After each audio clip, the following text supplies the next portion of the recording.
Nevaram 7 oylik tug'ildi. Ahvoli og'ir. Shu bolaga qo'y so'ysam bo'ladimi? Alloh umrini bersin, kasalxonadan bir oylarsiz chiqmaydi. Azon aytishim qanday bo'ladi? Bismillahirrohmanirrohim. Alhamdulillah va salatu vassalamu ala rasulillah.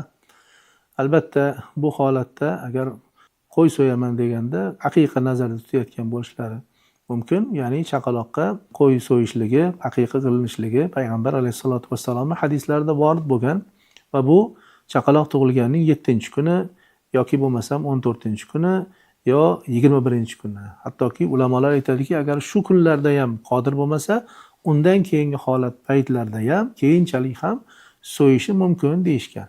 Shuning uchun agar hozir imkoniyati bo'lsa so'ysalar ham bo'laveradi, yo keyinchalik so'ysalar ham bo'laveradi. Endi azon aytish masalasi ham xuddi shunday. Chaqaloqni o'sha bir haftalikkacha bo'lgan holatda azon aytilishi kerak edi. Lekin bu yerda endi u hali kasalxonada yotibdi.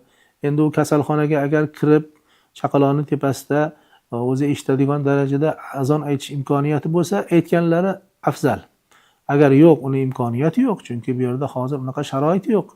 Yoki chaqaloqning holati ham bunday holat emas deydigan bo'lsa, ana undan keyin chiqqandan keyin aytsalar ham zarar qilmaydi.